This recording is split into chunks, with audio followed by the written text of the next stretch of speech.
बच्चों, आज की हमारी कहानी है ऊंट और सियार। एक बहुत बड़ा जंगल था। उस जंगल में बहुत सारे जीव जंतु एक साथ रहा करते थे। उसी जंगल में एक ऊंट और सियार भी रहा करते थे।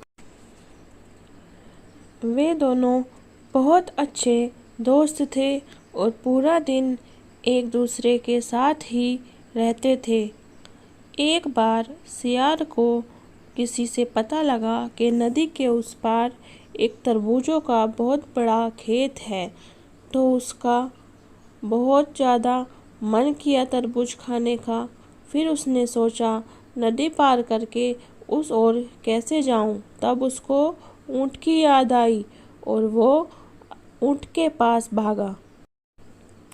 ऊँट के पास आकर सियार ने कहा, ऊँट भाई, नदी के उस पार बहुत मीठे तरबूज लगे हैं।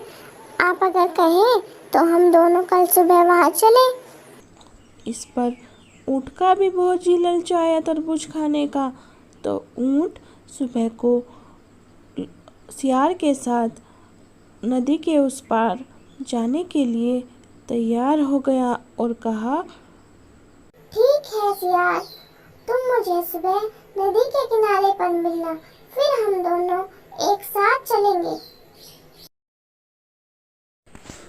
अगली सुबह ऊँट और सियार दोनों नदी के किनारे पर एक दूसरे को मिले।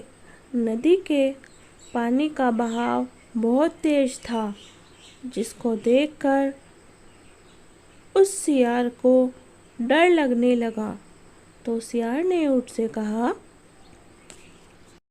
ऊँट भाई, नदी का बहाव तो बहुत तेज है और मैं इसे तैर के पार नहीं कर सकता। आप मुझे अपनी पीठ पर बिठाकर उस पार पहुंचा दो ना। यह सुनकर वह ऊँट तैयार हो गया और बैठ गया, जिससे वह सियार ऊँट की पीठ पर बैठ गया, जिससे वे दोनों नदी पार करके तरबूज के खेत पर पहुंच गए। वे दोनों खेत में जाकर तरबूज खाने लगते हैं। सियार का पेट जल्दी भर जाता है, तो सियार ऊँट से कहता है, ऊँट भाई, मेरा तो पेट भर गया और पेट भरने पर मुझे बहुत तेज बोलने का जी करता है। तब ऊँट कहता है, अरे अभी रुको, अभी मुझे और खाना है, तुम कुछ देर बाद बोल लेना। लेकिन सियार ऊँट की एक बात नहीं सुनता और वो बहुत तेज तेज चिल्लाने लगता है। सियार की आवाज़ सुनकर उस खेत का मालिक वहां आ जाता है। मालिक को देखकर सियार तो वहां से भागकर झाड़ियों में छुप जाता है, लेकिन ऊँट वहीं तरबूज खाता रह जाता है। और ऊँट को देखकर मालिक ऊँट को मारने के लिए उसके पीछे दौड़ता है और ऊँट को डंडे से बहुत मारता है।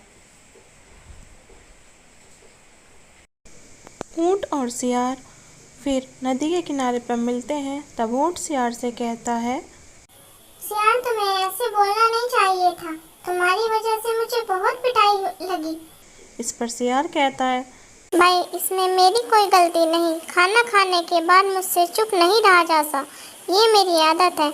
अब तुम मुझे नदी पार करा दो। तब ऊँट बैठ जाता है। सियार ऊँट की पीठ पर बैठकर नदी पार करने लगता है।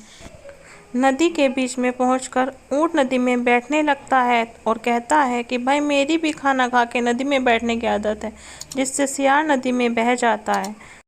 इस तरह से ऊँट सियार को उसके किए का सबक सिखा देता है।